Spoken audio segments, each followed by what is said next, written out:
Friends, welcome back to my channel. देखिए, applied physics first का जो यूनिट नंबर 5 है उसका एक लास्ट टॉपिक बचा हुआ है जो आज हम पढ़ेंगे। देखिए, हाइड्रोडायनेमिक्स क्या कहलाती है। हाइड्रोडायनेमिक्स सबसे पहले हमारे जो लास्ट वाला टॉपिक है उसमें सबसे पहले वाला हमारा पॉइंट है हाइड्रोडायनेमिक्स। तो हाइड्रोडायनेमिक्स को हम क्या कहते हैं? हाइड्रोडायनेमिक्स फिजिक्स की वह ब्रांच, वैसे तो यह फ्लूइड मैकेनिक्स की ब्रांच होती है, लेकिन आपकी फिजिक्स है इसलिए hydrodynamic is the branch of the physics that study with the motion of the fluid. जो फ्लूइड होते हैं हमारे, फ्लूइड फ्लूइड मतलब कि लिक्विड हो गए, जैसे द्रव हो गए और गैस हो गए, ठीक है, लिक्विड और गैस के इनके मोशन को स्टडी करता है। Hydrodynamic is the branch of physics that study with the motion of the fluid, motion of the fluid and the forces acting on them. जैसे कोई एक पानी फ्लो हो रहा है, ठीक है, पानी फ्लो हो रहा है तो इसके मोशन को स्टडी करना, साथ में इसमें कितना फोर्स लग रहा है उसकी भी साथ में स्टडी करना, उसके फोर्सेस का। ये हमारा क्या कहलाता है? यह जो ब्रांच होती है फिजिक्स की वो क्या कहलाती है? हमारी हाइड्रोडायनेमिक्स। हाइड्रो मतलब क्या होता है? पानी होता है, तो यहाँ पे हम मानेंगे कि क्या है? लिक्विड है। और डायनेमिक्स मतलब जब वो फ्लो हो रहा हो। तो जब कोई लिक्विड फ्लो होता है तो उसमें लगने वाले फोर्सेस की और उसके मोशन की स्टडी करना क्या कहलाती है? हमारी हाइड्रोडायनेमिक्स कहलाती है। देखिए, हाइड्रोडायनेमिक्स भौतिकी की वह शाखा है जो तरल पदार्थों के प्रवाह और उन पर कार्य करने वाले बलों का अध्ययन करती है। जो कि तरल पदार्थों के प्रवाह मतलब मोशन और उन पर कार्य करने वाले बलों मतलब फोर्सेस का अध्ययन करती है, वो क्या कहलाती है? हमारी हाइड्रोडायनेमिक्स कहलाती है। देखिए, इसके बाद नेक्स्ट हमारा टॉपिक इसका क्या है कि फ्लूइड मोशन कितने टाइप के होते हैं। वैसे डिफरेंट टाइप के फ्लूइड मोशंस हैं, बट जो इम्पोर्टेंट है वो बता रहा हूँ। देखिए, सबसे पहले स्टडी एंड अनस्टडी फ्लो। सबसे पहले हमारा क्या होता है? Study and unsteady flow. Steady flow क्या कहलाता है? स्टडी मतलब होता है टाइम के साथ कांस्टेंट। यदि जो हमारा फ्लो जैसे फ्लो हो रहा है और उसकी जो वेलोसिटी यदि वो टाइम के साथ ना बढ़े, टाइम के साथ चेंज ना हो, तो वो हमारे क्या कहलाता है? Steady flow. और यदि टाइम के साथ चेंज हो जाए तो उसको हम क्या कहते हैं? Unsteady flow. देखिए, इसमें लिखा भी हुआ है कि the velocity of the fluid particle at A given point remain constant over a time.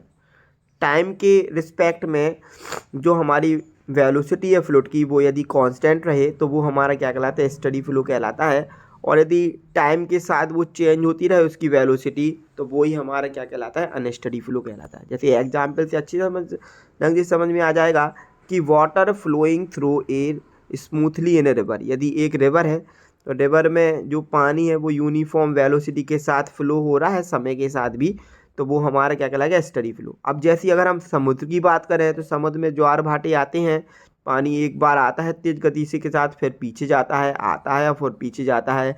ऐसे केस में जो टाइम के साथ है उसकी वेलोसिटी बदलती जाती है, तो इसको हम क्या कहते हैं? अनस्टडी फ्लो कहते हैं। तो एग्जाम्पल यदि आएगा कि यदि रिवर में पानी जो बहता है वो किस प्रकार का फ्लो होता है, तो स्टडी फ्लो है ना। और ये जो समुद्र में बहता है वो क्या किस प्रकार का होता है? Unsteady flow. ऐसे यदि वेव की बात करें एयर की, तो वो भी अनस्टडी होती है, ठीक है। इसके बाद देखिए, नेक्स्ट हमारा क्या है?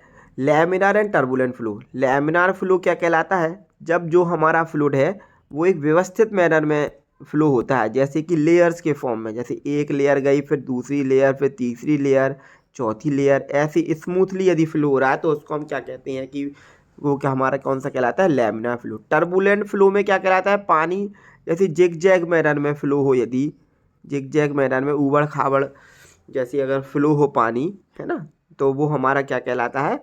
टर्बुलेंट फ्लो कहलाता है, ठीक है।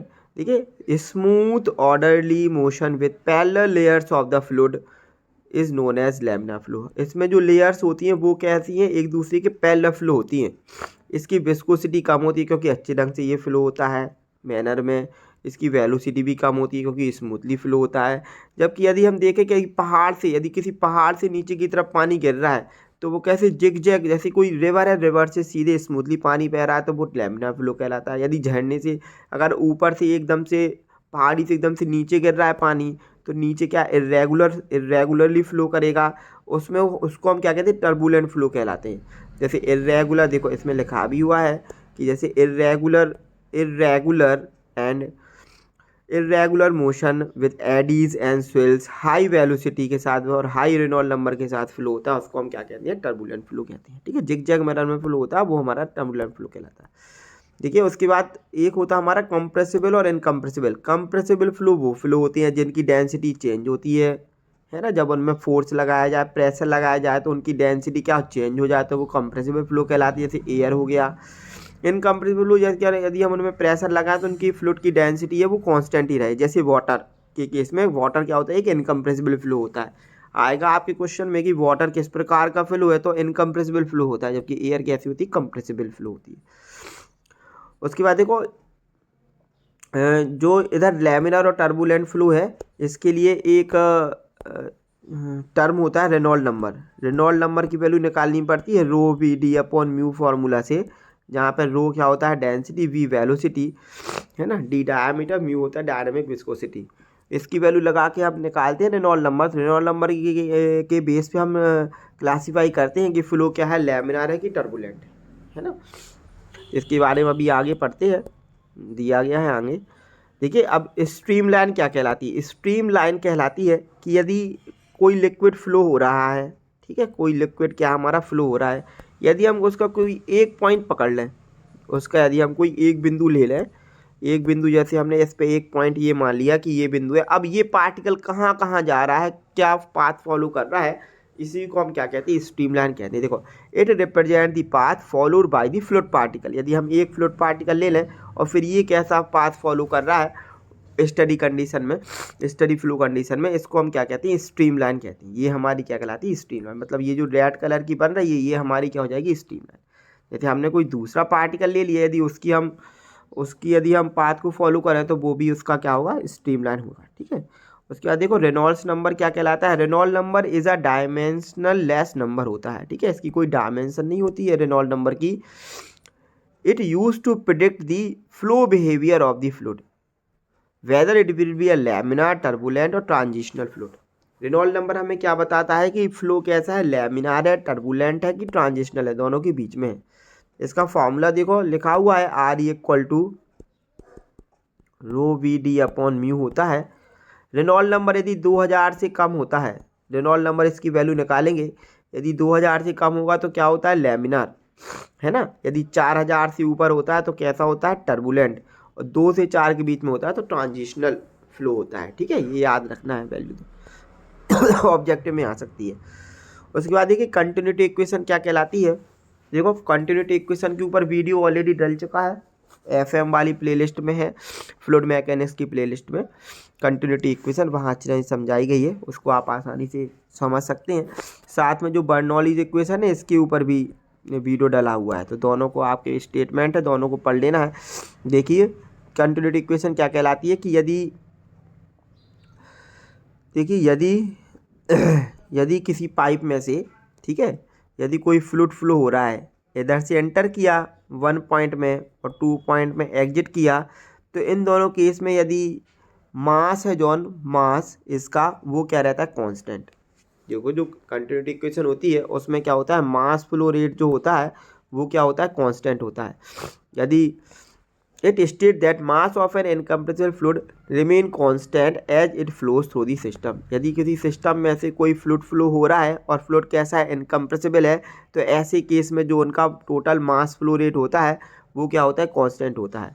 मतलब कि यदि यहाँ से मास फ्लो रेट, मास बराबर क्या होता है, मास बराबर डेंसिटी इंटू वॉल्यूम होता है, लेकिन डेंसिटी क्या है, कांस्टेंट है, तो यहाँ से हम सीधे क्या, देखो पूरा फॉर्मूला होता है रो 1 A1 V1 equal to row 2 A2 V2, ये याद रखनी है, इसके ऊपर न्यूमेरिकल भी आता है।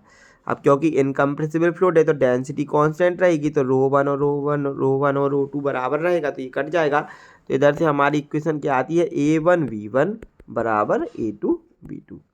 मतलब जितना Q कहलाता है ये, मतलब जितना डिस्चार्ज एंटर, जितना वाटर यहाँ से एंटर करेगा उतना ही वाटर यहाँ से क्या करेगा, एग्जिट करता है। तो ये हमारी क्या कहलाती है, कंटिन्यूटी इक्वेशन कहलाती है। Q बराबर A1 V1 बराबर A2 V2। जरूर से क्वेश्चन आएगा ये वाला एग्जामिनेशन में कंटिन्यूटी इक्वेशन के ऊपर, या तो स्टेटमेंट लिखने के लिए आएगा, या फिर न्यूमेरिकल आएगा, या फिर ऑब्जेक्टिव में आ सकता है, या तीनों भी आ सकती हैं, ठीक है, बहुत ही इंपॉर्टेंट टॉपिक है।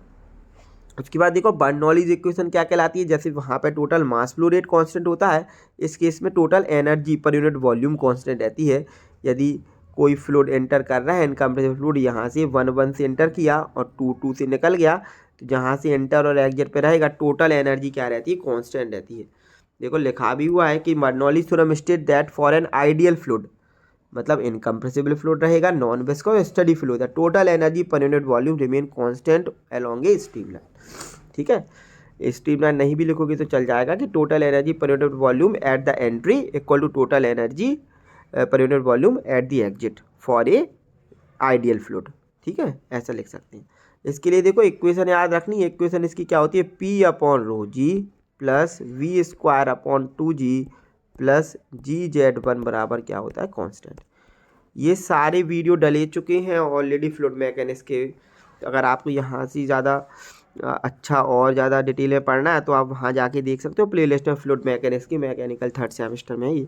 तो बर्नौली थ्योरम क्या कहलाती है, P upon rho G plus V square upon 2g plus GZ1 equal to constant. ये कहलाती है बर्नौली इक्वेशन।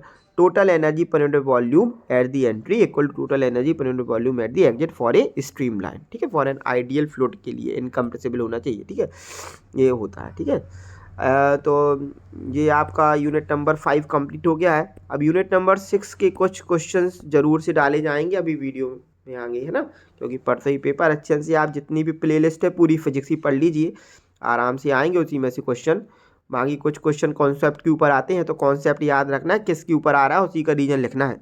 जैसे कि अगर बारिश की बूंदें गोल क्यों होती हैं, ये आएगा तो क्यों, सरफेस टेंशन में पढ़ाया गया था, तो सरफेस टेंशन के कारण। ठीक है, ये सारे जो टॉपिक है अच्छे से पढ़ना है, तो कॉन्सेप्ट जरूर से समझ लेना है, सारा का बहुत अच्छे से समझाया गया है। बाकी चैनल देखने के लिए बहुत बहुत धन्यवाद। वीडियो को लाइक करें, शेयर करें, चैनल को सब्सक्राइब कर लें और शेयर कर दें। ठीक है, आगे अभी थोड़ी सी और वीडियो डाले जाएंगे। बहुत बहुत धन्यवाद। जय श्री राम।